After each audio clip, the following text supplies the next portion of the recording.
What is up, YouTube? McIntyre here, bringing you a new video. Today I'm actually very excited to show you guys something that is absurd and I cannot wait to show you. I'm going to show you it right now.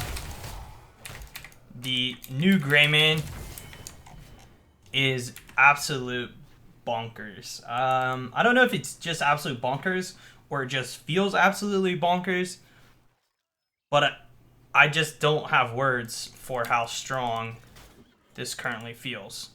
For some reason this says 2, by the way. More or less, they changed up the curse. They've given us this cursed bullet talent. This does 35% of a current hero's health and damage. And when paired with a cocktail, as you guys can see, it almost one-shots Vala. This also goes for like a lot of different heroes, but 35% of a target's health is crazy, especially when you pair it again with like something like the cocktail burst, right? So as you can see here, we are shooting our bullet, then we throw the cocktail, the bullet will hit, the cocktail will hit, and then we've got the opener. And this is, this is something that you can do in game and is a breath of fresh air when it comes to this hero, honestly.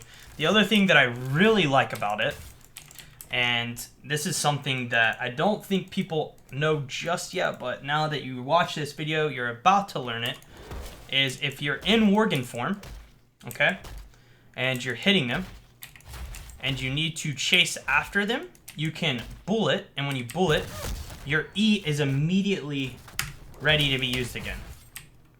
Alright, so let me show you that one more time so you guys get what I'm saying. So if I'm in Worgen form, alright, and I'm punching something, and I decide, oh, look, there's a Vala on the back line, right? And I want to get to her, and I want to shoot her with my ult, right? I'm punching a guy over here, okay? And then all of a sudden, oh, look, Vala. If I hit R, this is ready to use again. You can go right after the Vala, okay? And this is a really, really cool interaction with this character, okay? It's something that if you can master it, I think it's really powerful, right? So that's a cool little tip. Hopefully you get a chance to use it in game, but I think it's really cool that you can be hitting something and all of a sudden, normally when you tumble out, this is on cooldown, right? But if you don't tumble out and you just shoot your bullet from this form, if you've waited enough time for this E to cooldown, then it's immediately cooled down out of Worgen, right? If this is cooldown, all right? So we're hitting, we're in Worgen form, and then all of a sudden it's like, oh, cool, we see Vala, immediately back in Worgen form. Human to Worgen. And the reason that this is so important, this interaction, is that it gives you time to throw a cocktail mid-fight. Normally, you have to tumble to human form to throw your cocktail, and then you're out of Worgen form for 5 seconds. But with this, let's say we're in human or Worgen form, okay? And we see the Vala, and we want to go on her, right? I'm gonna kill her here. Actually, no, I shouldn't. So I'm here, and I see the Vala, and I'm like, oh, middle fight. Oh, there's Vala. How can I kill her? Oh, I can kill her with a cocktail. Maybe if I bank it off of this Muradin. Man, this Vala is not really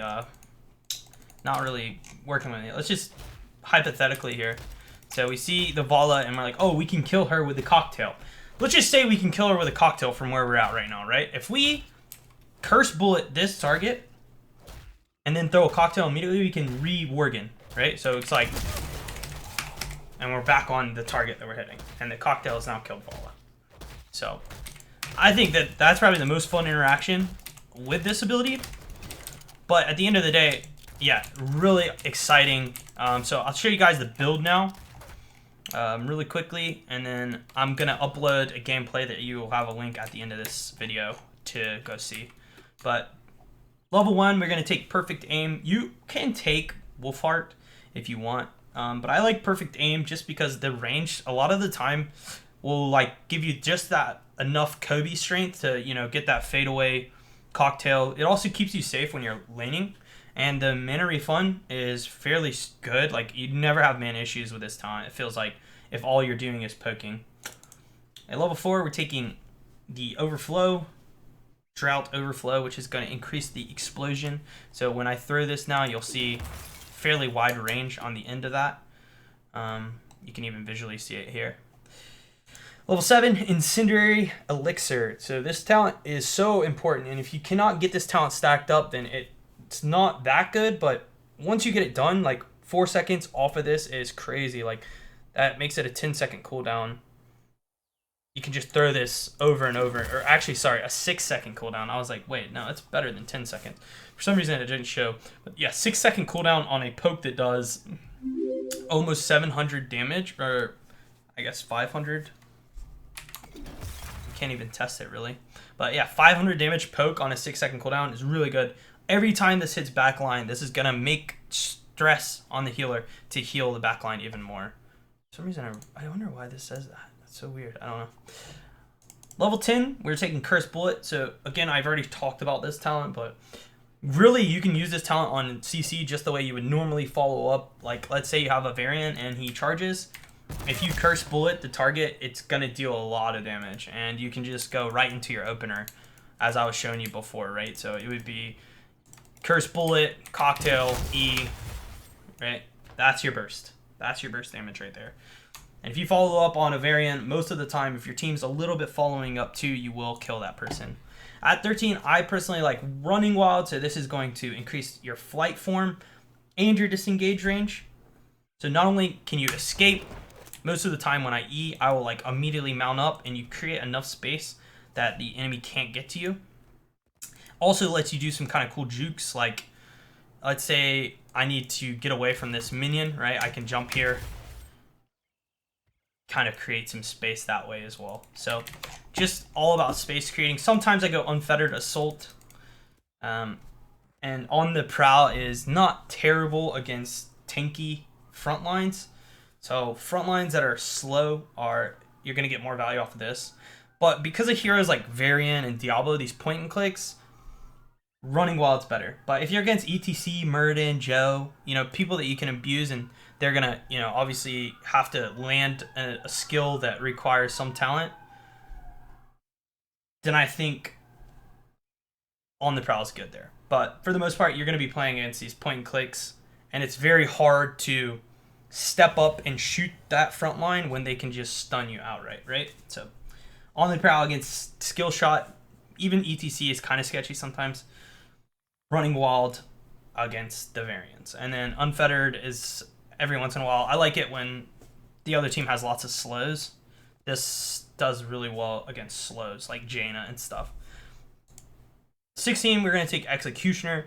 This is just good because it pairs well with hopefully a frontline CC. Like if you have a stun tank in the front and you're following up on this with Curse Bullet, like when you Curse Bullet, they'll stun. You Curse Bullet, you jump in. That first auto is going to be a crit. And you want to do all your damage up front, right? You want to just immediately burst that target. So for that reason, I think Executioner is the best talent here. Potentially Alpha Killer, but I think we're going to get more value off the Executioner. And then at 20, this talent is so neat. Like, I like how this talent works. So now not only does your bullet pierce, but every time you hit a target, you get a decreased cooldown. So if you hit all 5 of them, hypothetically, let's say, you would get a 5-second cooldown on this ability. That's crazy to think about, but you're mostly going to maybe hit 1 or 2, and even then, if you're hitting 1 or 2, you're getting absurd value. Like, let's say you hit a Muradin and a Sonya. I don't even, that's probably like at least 4,000 damage. That's a lot of damage, and then your cooldown is going to be 20 seconds. So you'd be able to use it maybe once, twice, even 3 times in a team fight just because of this pierce, Imagine on some throttles even, you get 3 hits or 4 hits. This is a cool talent. I really like this. But yeah, this is the build. Again, you'll see a lot of how to play Greymane in the gameplay video, which I'm going to link at this end of the video, or even in the description if you just want to click and go watch it now. But I wanted to give you an idea of the build and, again, kind of how to use it. It's going to be Bullet, Cocktail, then you jump and go for the Execution. The only downside to the Bullet is it is a skill shot, so you do have to land it, but it's fairly quick. It's very difficult to miss, and if you just pair it with a stun tank, how do you miss it, right? But that's going to be it for this build video. I'll see you guys hopefully in the gameplay, and you'll learn a lot more about this hero there, as it's kind of difficult to really show him off without showing gameplay of him. But I'm excited about this. I hope you guys are excited about this. Let me know in the comments if you think that this is the new hot. I honestly think this is so overshadowed by the Murky right now. Everyone's talking about Murky, and people are not looking at this talent. This talent is craziness. So, see you guys in the gameplay. If you did enjoy this video, make sure to throw a like and subscribe. Always check out my Twitch and Twitter. Those are located below. I stream pretty much every single night. And you can always check out my tier list as well. That's going to be it for this video, guys. Thank you all so much, and I'll see you then in the next gameplay.